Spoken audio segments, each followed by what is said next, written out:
Welcome to Howie Mandel Does Stuff. I'm Howie Mandel. This is Jacqueline Schultz. This is my daughter. I know. We met. I know we met. Yeah. We've met before. Amazing. Yes. Amazing. And you are Paul Stanley. I am indeed. Yes, you are an icon. Well, thank you. In so many different fields, more than I think people, like the average person, knows. Do you know when the first time we met? Do you remember the first time we met? It was for a TV show, wasn't it? Nope. Nope. No, I would imagine you wouldn't remember. What? on. You want to adjust something? Yeah, so the camera here is focusing on this mic here.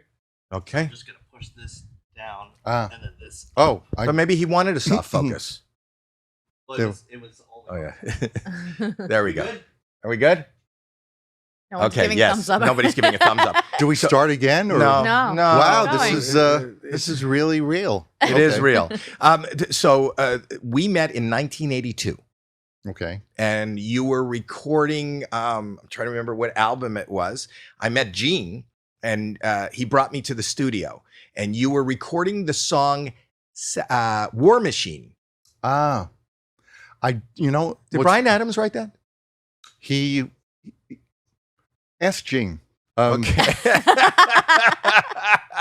But you were recording, Yes. you were recording War Machine. Yeah, we were doing the Creatures of the Night album. Right. And that was a time where Gene was bringing a lot of people into the studio. Well, not only did Schmoozing. he was schmoozing. He was schmoozing. He was schmoozing, and he schmoozed with me because he knew Tenenbaum, who is a big TV producer, and his son Eric is now a big TV producer himself. And Eric, me, Michael Rotenberg, and a bunch of people. We saw Gene out for dinner. He said, "Come on, we're recording this song," and then he had us. We sang on that song. Yes, I can remember another day where he brought in, it looked like a children's choir. It was somebody's kid and That their was us. friends. Not us. No, you're unique, but you weren't the only game in town. It seems like you weren't really welcome, Dad, by the rest of the. Wait, did you not keep the track that we sang the background? You better watch out. I'm a war machine. I remember There you go. I did. That's. Are you available for a tour? Yeah, I would. We sang background, and then Gene said to give us a name so that he could give us a. I don't know. I haven't seen the album cover in years, but we Well, were you didn't see a check, that's for sure. no, but we were the Fluffy Bunnies. We wanted a hard rockin' name to put on the back, but it was really. You have no idea. For you, it was just one of children's choirs that came in, but for me, you guys were like it. Thank you. Yeah, We and- made an impression. You made an impression. You've made an impression your entire life. Here's, I'm going to go way back to the beginning because you just reminded me of something. So did you notice when he came in, he said, "Can I sit on this side?" One of the most epic and iconic names in music is deaf on one ear, right? Yeah. I was born with a microtia, which is they used to call them birth defects. That's not accepted anymore. But it's different degrees of a crumpled cartilage instead of a formed ear. And I have no ear canal, and I was born virtually without an ear. So, So hence music. of course, make life difficult. But that is a kind of a dichotomy and so ironic, no? I don't know. I think you don't miss what you don't know.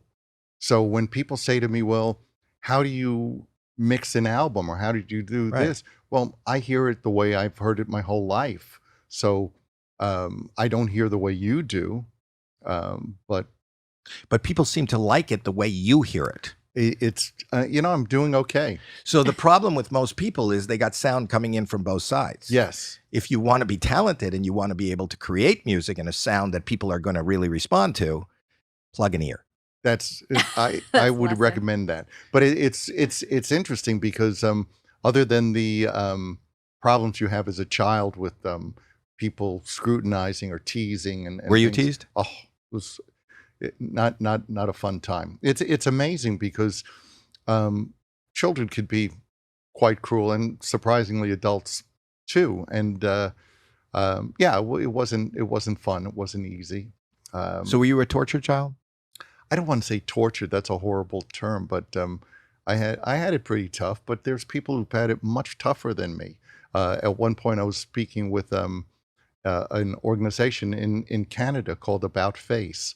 And Oh, you're their spokesperson. I That's- was, yeah. yeah. And I met with a lot of the children, and I said, look, um, I can't say that I've got the problems you do, or as difficult as you do. And certainly the playing field's not level, and it's not always fair, but you can succeed. And So just for those that don't know, About Face is an organization where if people have disfigurements, and mostly children, right? If they have disfigurements and that, then this charity raises money so that they can surgically rectify some of yeah, them. or it's also a support group, and it's important for parents too, because I don't think that a lot of parents know how to handle those situations. My parents, God love them, they were. You just tell people you were born that way, and just, well, wait a minute, it's just not that simple. So Were your parents American, or are they immigrants? my mom was born in Berlin, and fled and went to Amsterdam, and then came to the States. And my dad was first generation here, from his parents were from Poland, Austria, and things like that. So yeah, so I would speak to some parents and say, I'm not sure that tough love is always love. I think your kids need to be listened to, and maybe you don't. It's not a matter. They're not looking for an answer. They're looking for somebody to listen to what they have to say, and life's tough. It really is. Yeah. You got your ear reconstructed later in life. I did. The technology didn't exist. That's one of the beauties of medical science, is that it's always progressing, and every surgery that can be done has developed over the years. So when I had it done in, it was 5 surgeries, and I was 31 years old, and they'd never worked on an adult because they were only working on kids at that point. At this time, you were already KISS was. Yeah, during breaks, I would go back in and for a revision of another surgery. That alone, now they've got it down to 1 surgery, and the results are. Did they build your spectacular. ear out of another part of your body? They did. They built it out of my cartilage from my rib. Wow. Wow. Yeah, and now they don't even do that as it's an alternative, but they use a synthetic material called Medpor, and they make these amazing ears that project out and match your other ear, and they do it when you're not much more than an infant. Do you think there's any connection? Well, whose idea was it to wear makeup? It was all of ours, and But you're the artist. You're the one. Are you a trained artist? Did you study art? no.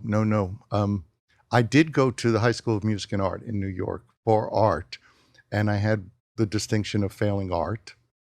And I've never been very good at taking orders, or living up to other people's expectations.